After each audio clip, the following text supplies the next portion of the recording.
Ito nga mga nangyari sa draft combine participation ni Bronny James para nga sa upcoming 2024 NBA draft.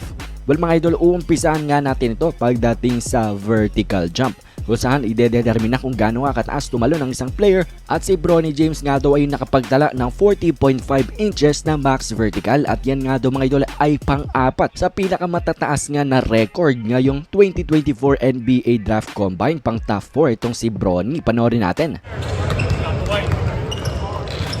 Let's go.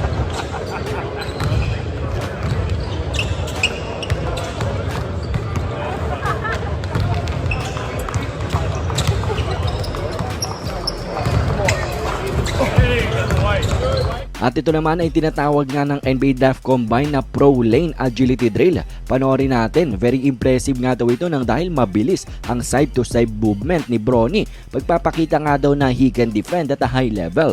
Panoorin natin.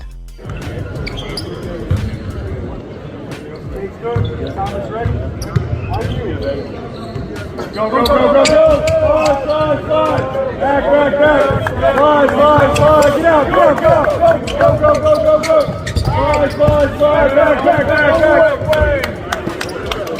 At ang pinaka-impressive nga daw na ginawa ni Bronny James sa 2024 Draft Combine ay pagdating nga daw sa 3-point shooting drill, kung saan siya nga ay nagtapos bilang second place sa lahat ng participants. At ito mga idol, sulyapan at panoorin natin.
So before the NBA Draft Combine na ito ay etong si Bronny ay projected niya na mapunta sa second round, at yung iba nga na projection ay undrafted pa itong si Bronny. Pero I think matapos ka ng kanyang very impressive na draft combine ay baka makita nga natin na kahit paano ay umangat nga etong si Bronny James pagdating nga sa NBA Draft. And then after din ng combine na ito ay ang mga fans ay sinasabi baka maging solido talaga na 3-and-D player itong si Bronny sa NBA, nang dahil nga sa kanyang naging very impressive na agility drill pagdating na rin sa 3-point shooting drill. Anyways mga idol, ano bang masasabi nyo, projection nyo dito kay Bronny sa upcoming draft? Komento nyo lamang inyong